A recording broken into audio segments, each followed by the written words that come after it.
Our amygdala, which is part of our survival brain's function in systems one thinking, is assigning valency, emotional charge to the things we perceive.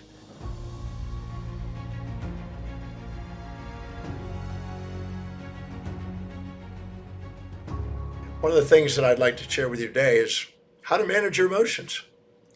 You probably had all kind of swings, really up, really down, all over the place. And we're designed to have emotions. They're there for a purpose. They're there to let us know when we're in survival mode. So I'd like to define this so maybe you get something right with and right on. An emotion is a polarized perception. It's due to that. So if you meet somebody and you are conscious of their upsides and unconscious of their downsides and drawn to them almost impulsively, and you have an infatuation and you seek them out and want to be with them, that's motion towards something, energy put into motion towards something. That's an emotion. So we have what is sometimes called positive emotions, which are attractive, like a pull of a magnet. And we also have things that are negative emotions that are repulsive, where we're conscious of the downsides and unconscious of the upsides, and we have an instinct to withdraw. Both of those are survival responses. Imagine you're like an animal in the wild and you're looking for prey. When we infatuate with somebody, we kind of look at them as prey. We want to consume them. And you probably actually wanted to consume the person you were infatuated with.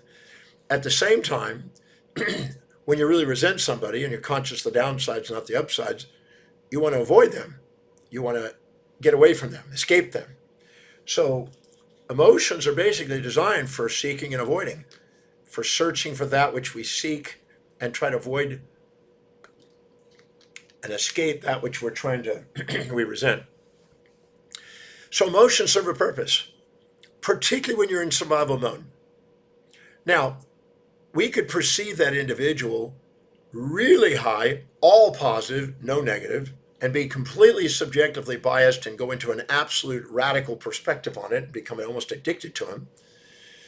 Or we could do that in reverse and be subjected from him, where we're so all bad, no good. I was asked by a lovely lady in Africa one time, "Do you believe in absolute good and evil?" And I said, "No." She says, "Well, I do." And I said, "Well, your career of involving in negotiations may be hindered by that. Because if you think they're all good or bad, you got a very broad, general, black and white view.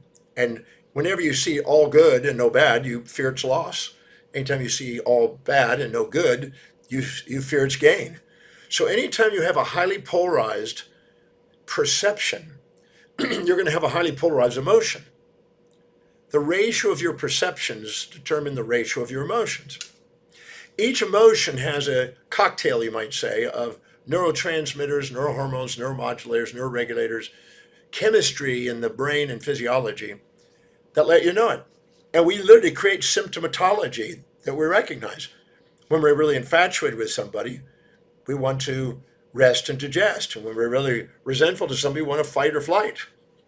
So there are parasympathetic and sympathetic autonomic responses and epigenetic effects in our physiology because of these polarized emotions. So the emotions are there to let us know whenever we have an imbalanced mind, an imbalanced perception. If all of a sudden we see just as many positives as negatives, we're fully conscious of both. We're not infatuated, but we see both sides. Now, if you've been infatuated with somebody, you know the first months or so, you take a while before you start to see some of those downsides. But after a while, you see things you like and dislike. So you can have the wisdom of the ages without the aging process, or the wisdom of the ages with the aging process, whatever way you choose. The quality of the questions you ask will make you aware of both sides. And then you are not so vulnerable and gullible to how infatuated you became. The same thing on resentment. You could ask questions and become cognizant of the upsides to the thing you think are downsides and be less, you might say, evasive to somebody and cautious about somebody. But as long as you have an imbalanced ratio of perceptions, you're going to be seeking or avoiding, and you're going to have the fear of loss of that which you seek and the fear of gain of that which you try to avoid. And you're going to be run by emotions, and you're going to be in your survival mode like an animal. But we have the capacity to balance that and bring that into complete neutrality and see both sides of people. Because the truth is, people have both sides. I'm not a nice person. I'm not a mean person. I'm a human being, an individual human being that has both. You support my values, I'm nice as a pussycat. You challenge my values, I can be mean as a tiger. So looking carefully and really wholefully at somebody and seeing both sides allows you not to be impulsively gullible and infatuated or skeptically cynical and evasive. Allows you to be present. And when you're able to do that, you are not fearing the loss of it or fearing the gain of it. You're just present with it. And whatever you're present with, whether you have that neutral perspective, you have self-governance. Self-governance can allow you to manage your emotions. Now, what's interesting is in our brain, we have layers in the brain. And we have kind of systems the way we think. We have systems one thinking where we actually emotionally react before we think. That's a survival mode. That's when we have polarized perceptions.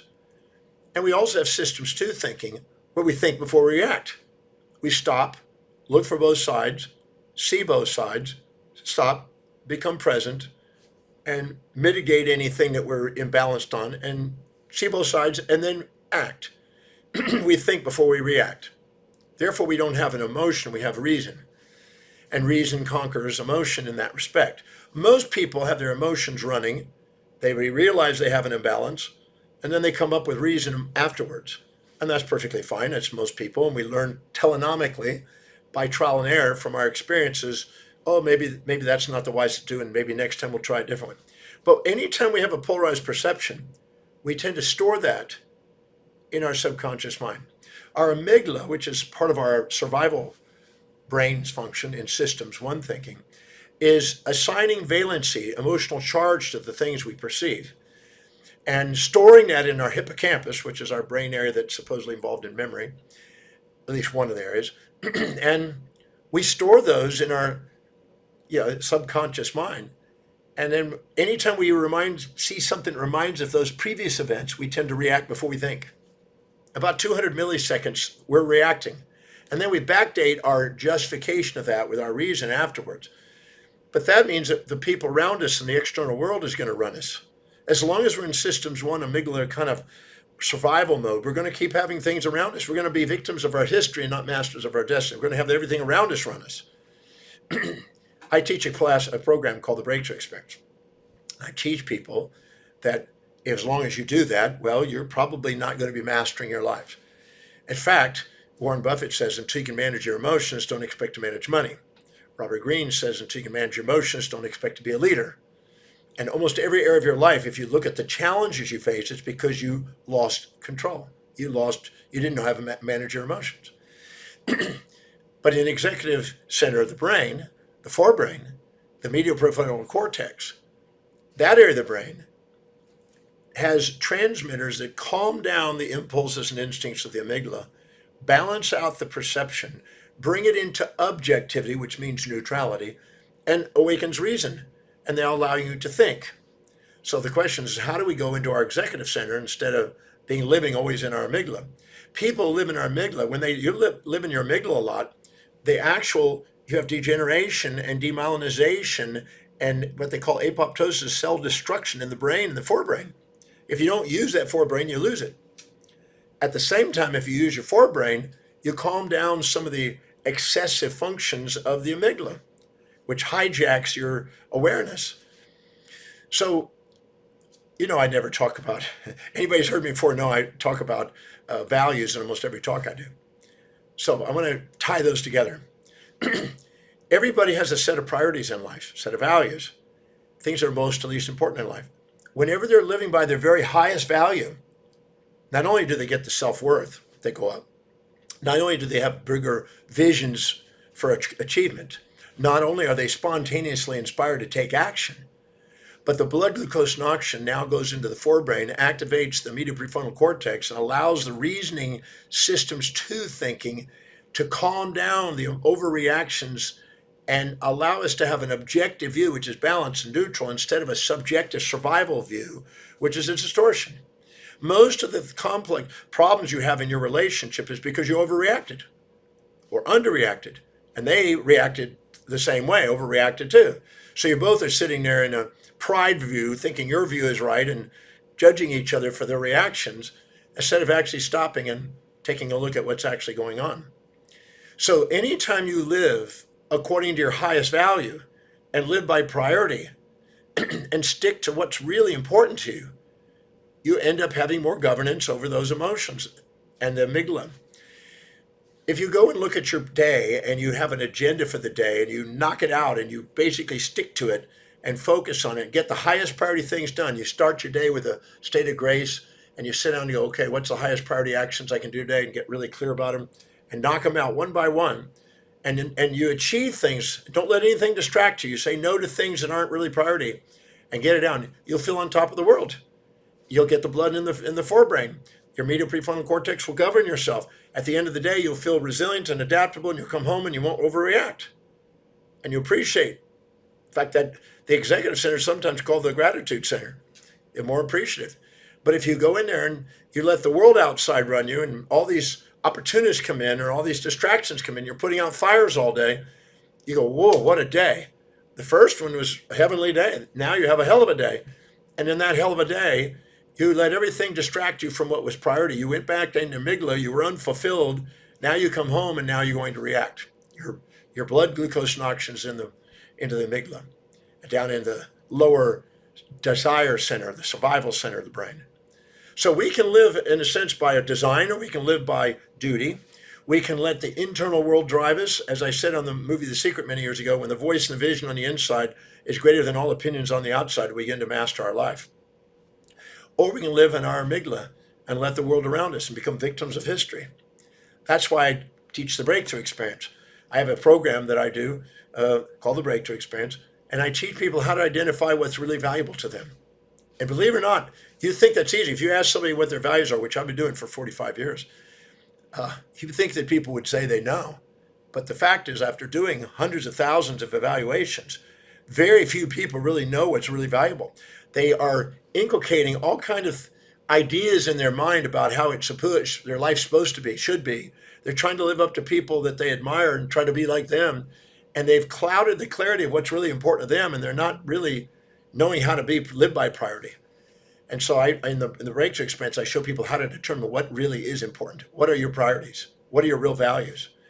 And then I show people how to prioritize and organize their life in such a way to live by them, and to know how to surround themselves with people who can get the other things done that are lower in priority and delegate that so they can liberate themselves to produce more income, to be more centered, more empowered, to end up with more income in their life and more wealth in their life, to be able to have more magnetism in their relationships, more social influence in their life, more vitality in their life, and more inspiration. And so that's a simple thing. And then I also show people in the breakthrough experience the Demartini method, which is a method I've been developing since I was 18, 50 something years now, and how to dissolve the emotional baggage that people have that's stored in the subconscious mind, all the wounds that they have and all the fantasies they have. You know, people think, well, I need to get rid of my wounds, but they also need to get rid of their fantasies. If we keep comparing our current reality to a fantasy about how life's supposed to be, we're going to end up having to have the wounds all the time. So I show people how to dissolve the fantasies and the nightmares, the philias and the phobias, the impulses and instincts that are on the amygdala, and calm them down, and so you can be poised and present. It's like doing a long meditation. Doing this method is like a meditation on steroids. It allows you to clear the baggage so your mind is clear. It's not all the noisy. A lot of people, when they go into meditation, it's full of noise when they start. This is clear as the noise, so you can get onto priority and focus on it. And most of the noise is subordinating to people around you that you think that you need to be like. You think they've got a better life, so you think, oh, I need to be like them, and you try to compare yourself and envy people and try to imitate people instead of be yourself. The magnificence of who you are is that. But the second you do that, so in the breakthrough experience, I also show you how to dissolve the infatuations of people that distract you, and how to know who the people are that you put on a pedestal that's actually distracting you from being magnificent and present. A lot of the self-depreciation, so-called sabotage, annihilative kind of behaviors we have in life, the limiting beliefs sometimes people call them, are really just byproducts of minimizing ourselves to other people, injecting their values, trying to live in their values, and beating ourselves up when we can't do it. We're not here to live in other people's values. We're not here to be second at being somebody else. We're here to being first at being ourselves. So the second we do that, that's why I teach that in the breakthrough, well, all of a sudden we level the playing field with people and we get to play in a bigger field. Instead of looking at them thinking they have something we don't because we're too humble to admit we have it, I show you how to find out where you already have what you admire. You only admire things in other people that you already have, but you're too humble to admit it. And how to wake that up so you can play on the same playing field. Instead of looking up to them, you look across and have sustainable, fair exchange with those people instead of subordination to them and sacrifice to them. And then I also show you how to take the goals that you have and help them become manifested. There's a formula that I've developed over the last 50 years, a step-by-step formula that gives you the results. It's just a matter of following it. It's what's allowed me to do the things I do all over the world. And it's simply a step-by-step formula. So I help people get clear about their purpose. I get clear about what they want to create in their life, help them get clear about what's priority, and help them dissolve the baggage and help them focus and get inspired by their life. There's absolutely nothing stopping us from living an inspired life. But if we want an inspired life, we have to manage our emotions. Our emotions are feedback mechanisms trying to guide us to authenticity. If they're interpreted properly and managed properly, we help ourselves live the most magnificent and authentic life we can be. That's where we're inspired every single day. That's why I want to do it. And I just can't wait to share the breakthrough experience with people because I watch people's lives change. Every week, almost every day, I get letters from people, hey, this is what's happened in my life from it. And it's inspiring. I've been doing it a long time, 35 years for the breakthrough experience. And it's very inspiring to watch this around the world. And so that's why I like sharing that with you. And I know that if you take the time to go and manage your emotions and get very prioritized in your life, I know your life changes. That's why I want people to come to the breakthrough experience. And also, before I go through this last gem, I just want you to know that I do the breakthrough experience. It's 24 or 5 hours, sometimes 26 hours with me. And I work with you and help you break through what you want to break through in your life. You may have an issue going on with somebody in your life, a past relationship, maybe a mom, dad, ex-husband, wife, or something like that, or kids or something. Or you may have a health issue, or you may have business issues. You may have not clarity about what you want to dedicate your life to as far as business, what your mission is and what your service is. You may have issues about building yourself up with cocky pride and exaggerating yourself on social media and then humbling yourself and crashing. There's a moral licensing effect inside all of us to keep us centered. And if we don't know about it, which is one of the things I teach in the breakthrough experience, we miss out on the feedback that it's offering us. Teaching you that is what I love doing. That's why I want you to come to the breakthrough experience, because I know I can do something there in 24 hours, 25, even 26 hours. And any question you have about what it is that's stopping you and getting where you want to go in life, we go there. I love addressing those things because I know that the people in there that come to the program, their lives change, the trajectory change. I ask people at the end of the program, how many have learned something this weekend you have never learned in your life, and you could have gone your whole life and never learned if you hadn't been here? Every hand goes up. So I'm certain about the value of it, and I want to share that with you because I want to make a difference in life. I've had a dream since I was 17 years old to travel the world and teach. At 18, I wanted to help myself master my life, and then I realized that if I help other people master their life, I get to master my life. Zig Ziglar inspired me with that when I was young too. And I'm absolutely certain that the information that has helped me do what I love doing, I can do the same thing for you. So if you'd love to have a more inspired life and more empowered life and know how to manage your emotions, please just go and sign up for the breakthrough experience. You're not going to hang out with me for 26 hours or so without having something rub off. You can't put your hand in the pot of glue without some of the glue sticking. So I look forward to seeing you there. Thank you for listening to this thing. And I want you to have an absolutely inspired, absolutely amazing, authentic, transcended emotional state. Gratitude, love, inspiration, enthusiasm, certainty, and presence are what happen when you manage your emotions. I want you to come to the breakthrough experience so I can show you how to have those. That way you can manage your emotions and let your thinking and your reason overrule your emotional reactions. So you're not living in survival, you're living in thrival. I look forward to seeing you there, and thank you for being with me today. And again, stay focused, inspired, and sign up today. Look forward to seeing you there.